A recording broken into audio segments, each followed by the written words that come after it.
Estamos enlazados vía Zoom con Jesús Salazar Nishi, él es presidente de la Sociedad Nacional de Industrias, que ha preparado una tremenda investigación Perú Regiones al 2031. Jesús, muy buenos días, gracias por atendernos. Si activas por favor tu audio, Jesús, te lo voy a agradecer. Sí, perfecto. Ahora gracias. sí estamos conectados. Gracias, Nicolás, por esta invitación y muy a gusto conversar contigo nuevamente. Recién me ha llegado, lamentablemente no he tenido tiempo de revisarlo, lo estoy hojeando, pero esto es una cosa impresionante lo que han hecho ustedes. Es decir, han hecho no solamente un diagnóstico del Perú por regiones, dividiendo al Perú en 4 regiones, que es algo bastante más razonable que nuestro sistema de regionalización actualmente vigente, ¿no? Pero lo que hacen son propuestas de lo que hay que hacer en cada región, ¿no es cierto? Pero a la hora de hacer el diagnóstico se han encontrado con una realidad mucho más dura de lo que uno podría pensar, ¿no? Por ejemplo, en términos de pobreza. Mira, lo que hemos hecho es un aporte realmente al desarrollo de las regiones.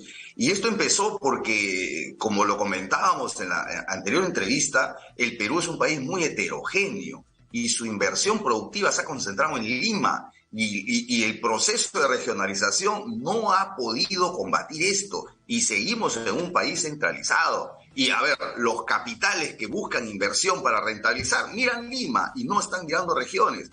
Hay brechas que necesitamos cerrar, Nicolás. Esta propuesta es un libro, como tú bien lo has dicho, con una primera etapa de diagnóstico, pero sobre todo una segunda etapa donde son más de 600 propuestas concretas, de medidas concretas que se pueden implementar y que no necesitan de grandes leyes o modificaciones del sistema para que se dé. Lo que se necesita es poner en valor las muchas ventajas comparativas que tiene cada una de las regiones. Y por supuesto, hablar de políticas sectoriales. El mejor ejemplo de desarrollo regional, Nicolás, es Ica, llamado el milagro económico de Ica. Y esto, la verdad, no es más que un devenir de acciones. Se apostó por una política sectorial en la agroindustria. Ica supo aprovechar sus ventajas comparativas y lo aplicó. La inversión solo llegó a Ica. Hoy en Ica no puedes conseguir un trabajador tan fácil, porque todos están empleados. La tasa de informalidad en Ica es la más baja y la tasa de pobreza en Ica es la más baja, 6.6%. Es un récord. Muy poca pobreza. ¿Y cómo se logró? Con inversión productiva. ¿Y qué decimos los industriales? Ese ejemplo tenemos que replicarlo en muchas regiones. ¿Acaso, por ejemplo, la macrorregión norte, la macrorregión sur, no tienen grandes potencialidades como lo tiene Ica en la agroindustria? Por supuesto que sí. ¿Qué necesitamos? Que los gobernadores, que el gobierno central le den foco al tema de la política sectorial y generemos más sectores como la agroindustria para su desarrollo. Por ejemplo, textil, por ejemplo, calzado, por ejemplo, acuicultura. La acuicultura es una de las fuentes más grandes de riqueza que podemos explotar. Pesca de consumo humano, Nicolás, tenemos 3.200 kilómetros de litoral peruano que no lo estamos sabiendo explotar.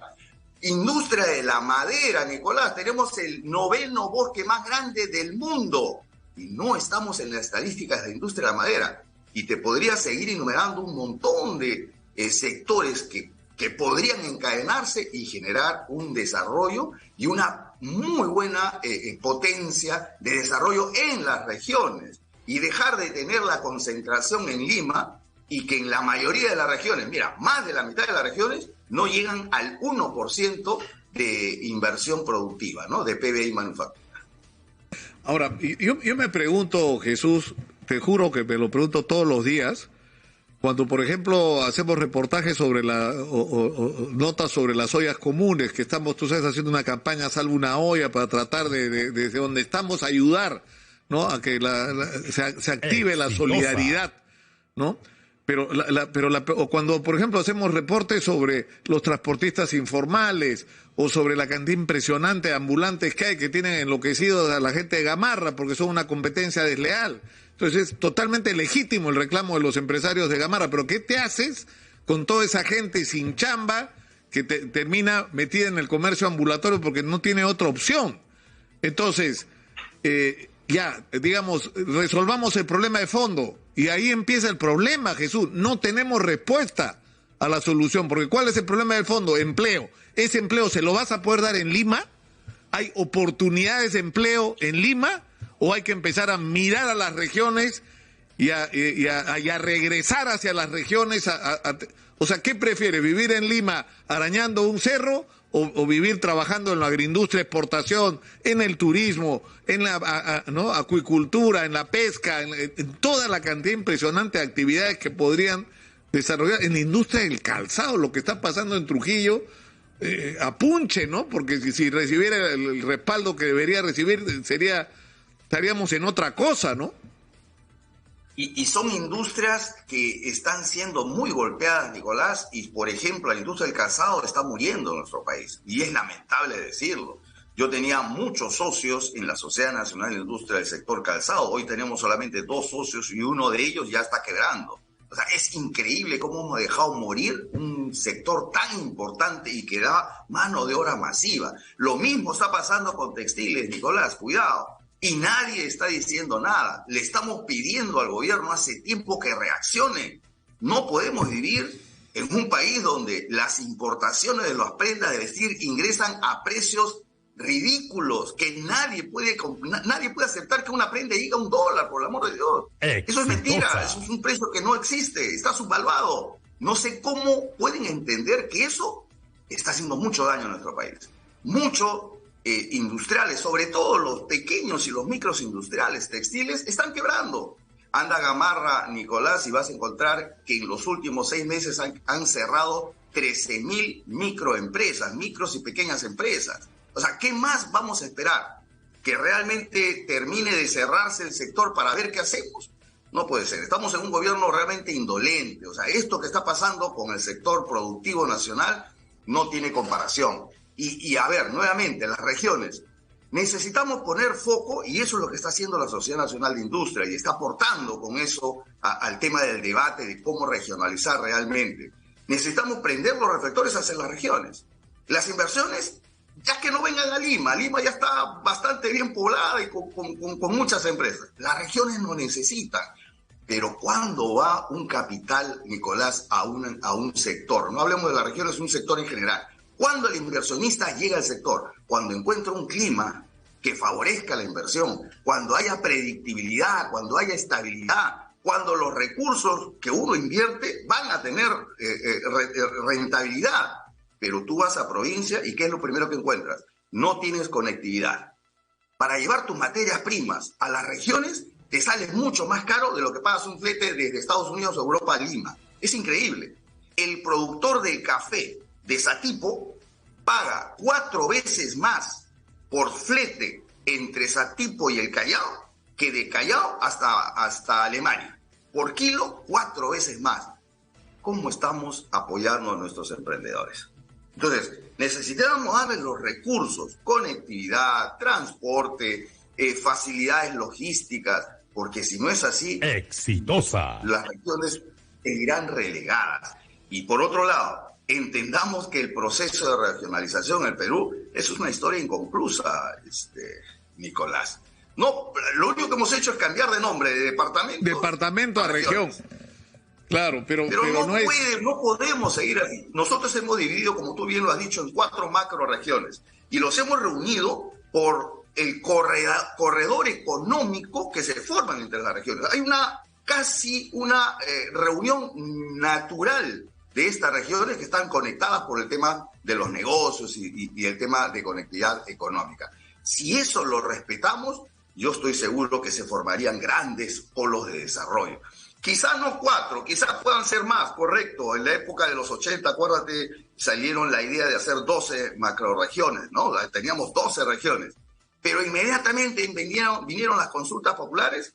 ¿Y qué dice la población? Dividámonos. Y empezaron a dividirse. Claro, cada departamento quería ser una región y quería que su capital fuera la capital de la región, pero ahí faltó una conducción, o sea, lo que se hizo fue populista, ceder y no... Es muy populista. ¿No? Claro, porque... Ese es un mal nacional, Nicolás. Mira, en Lima tenemos, ¿cuánto? 40 y pico de distritos. Lima, ¿cómo se gobierna Lima con 40 y tantos alcaldes? Y cada alcalde se siente dueño, pues, de su... No, y además área, cada uno tiene que contratar servicios de limpieza pública, servicios de serenazgo, cada uno tiene una administración independiente, es decir, es una cosa, una burocracia gigantesca que no tiene sentido, ¿no? Que no tiene lógica, no es práctico, no es inteligente, no es eficiente. Y además no puedes redistribuir bien las riquezas que se generan, pues, porque no vas a comparar. Hay muchos distritos que no tienen fuentes de recursos y están destinados a ser pobres toda su vida. No puede ser, pues, ¿qué visión de país tenemos? Lo mismo está pasando a nivel de regiones. Hay regiones que tienen muchos recursos y hay otros que no lo tienen. ¿Por qué no nos juntamos en macroregiones y realmente desarrollamos proyectos productivos en estas zonas, ¿no?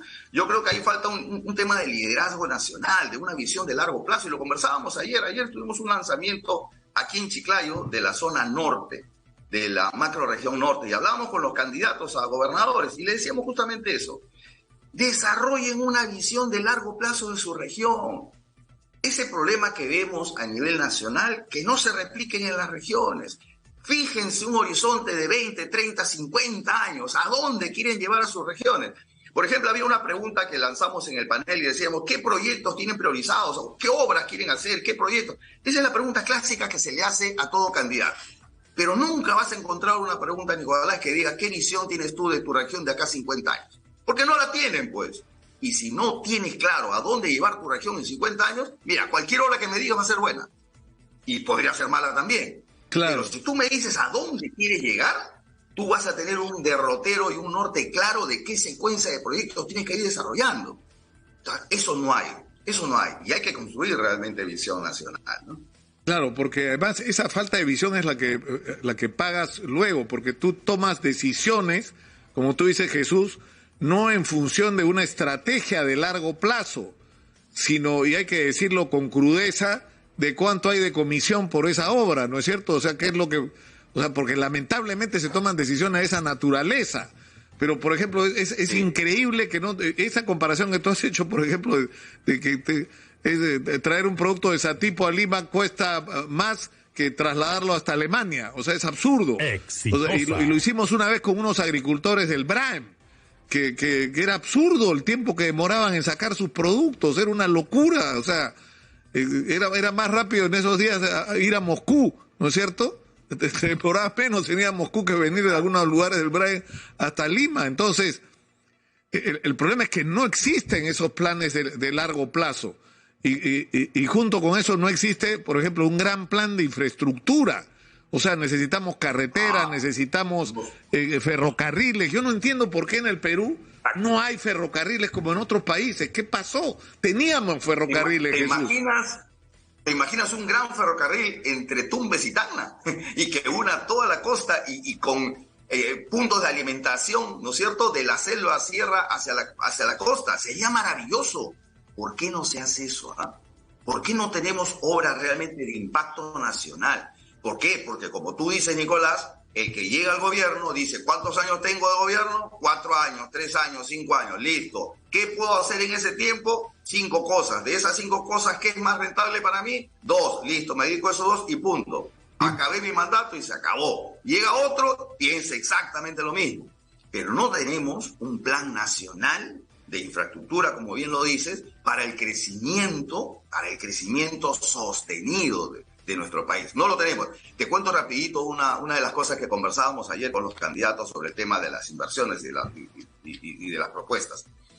Tú sabes que hay una herramienta interesante donde al privado se le da la posibilidad de hacer obras que se llama obras por impuesto, ¿no es cierto? Claro. Entonces es una forma de que el privado devuelva a la comunidad donde opera en obras y eso lo traslada a los impuestos. Tú sabes que esto no ha tenido acogida ni con alcaldes ni con alcaldes provinciales y con algunos gobernadores tampoco. Y ya te debes imaginar por qué prefieren ese tipo de obras, ¿no es cierto?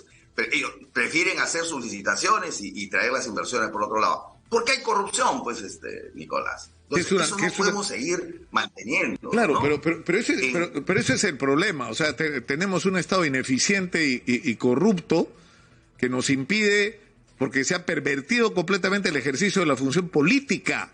El hacer política no es llevar a la realidad los sueños de construir un país que está ahí en el horizonte al que queremos llegar. Entonces todo se articula en función de la realización de esos sueños. No, tienes políticos que son que de ideología no sabe, compras tu lugar. ¿Cuánto cuesta ser congresista o ser alcalde o ser gobernador en las listas de muchos partidos? Inviertes en el negocio porque después vas a recuperar. Mira, te voy a contar una anécdota que la repito siempre. Yo entrevisté, cuando hubo todo esto del fenómeno del Niño, a un ingeniero chino que había participado en las obras que se hicieron en Ecuador de prevención contra las inundaciones, que los ayudaron muchísimo. Este ingeniero había construido o participado en la construcción de la presa de las Tres Gargantas, que creo que es la obra de ingeniería más grande del mundo, en la China. Y él me decía, no entiendo por qué los peruanos lloran. Lloran porque no hay agua, lloran porque llueve, pero ustedes tienen agua. Lo que deben hacer ustedes es celebrar que llegue el agua, porque agua es lo que falta en el mundo y eso es lo que a ustedes les sobra, ustedes la botan al mar. Lo que tienen que hacer es hacer reservorios en todo el país. Entonces, ¿qué te garantiza eso? Te acabas con la estacionalidad de la agricultura. No solo tienes agricultura cuando hay agua, siempre hay agua, por lo tanto siempre tienes agricultura. En segundo lugar, tienes agua para potabilizar, para que todo el mundo tenga acceso al agua potable. En tercer lugar, tienes una fuente para generar energía. Si quieres, puedes hacer hidroeléctricas por todo el país, pequeñas, medianas, grandes, del tamaño que quieras. En cuarto lugar, puedes usar esa agua para la minería, si fuera el caso en la región, o para lo que sea. O sea, tienes un recurso y ¿qué hacen ustedes? Lloran porque llueve en vez de ponerse a hacer su trabajo. ¿No es cierto? Que es utilizar esa agua de una manera racional. Es que él no entendía cómo era posible que no hiciéramos, que era tan obvio para él, ¿no? Pero, Nicolás, tenemos que cambiar nuestro concepto primero de cómo hacer las cosas en el país. Debemos dejar de ser un país que se lamenta, totalmente de acuerdo. Siempre andamos lamentándonos de lo que pasó, ¿no? Y cada vez que se acerca una elección, vamos a volver a decir, sí, pues, hay que saber elegir, sí, pues, tenemos mala suerte, sí, pues. No, por el amor de Dios, ya dejemos del plan de víctima, que eso me hace parecer a otras situaciones parecidas en nuestra política nacional. Dejemos de ser la víctima. Estamos en un país rico, Nicolás, tenemos muchas potencialidades. Ya quisieran muchos países tener algunos de nuestros recursos y de seguro que lo explotarían muy bien. Nosotros seguimos sentados en ese banco de oro del cual nos habló Raimondi hace cuántos años. Seguimos sentados en el mismo banco y seguimos mirando que el tiempo pasa, la corrupción nos invade y nosotros seguimos como si estuviéramos en un mundo paralelo, yo te quiero proponer algo, Jesús. No he leído, me acaba de llegar el reporte que se llama Perú Regiones al 2031. Yo soy bien chancón para estas cosas, lo voy a leer, pese a que es grandazo. Y lo que te propongo es que hagamos entrevistas hablando de región por región. Es decir, qué se puede hacer en el centro, qué se puede hacer en el norte, qué se puede hacer, ¿no? Y abrir una discusión sobre los grandes proyectos que se pueden hacer en cada región. Te comprometo para hacerlo, Jesús, por favor. Excelente. Poniendo en discusión y en foco lo que se puede hacer en las regiones, yo creo que ya estamos aportando bastante. Jalemos la atención a las regiones, Nicolás. Este libro ya ha sido presentado a la presidenta del Congreso. Lo hemos presentado a la presidenta de la Comisión Capital Perú, que es una comisión interesante, que es formada en el Congreso para dinamizar la economía nacional. Se lo hemos presentado a muchas instituciones. Ahora se lo estamos presentando a todos los candidatos regionales para que ojalá uno de ellos que gane empiece a implementarlo. Para mí va a ser un placer estar conversando contigo sobre lo que podamos hacer Jesús. Y desarrollar economía en las regiones. Un abrazo, muchas gracias por atendernos, un gusto como siempre hablar contigo. Presidente de la Sociedad Nacional de Industrias ha estado con nosotros. Antes de ir a la pausa, una noticia.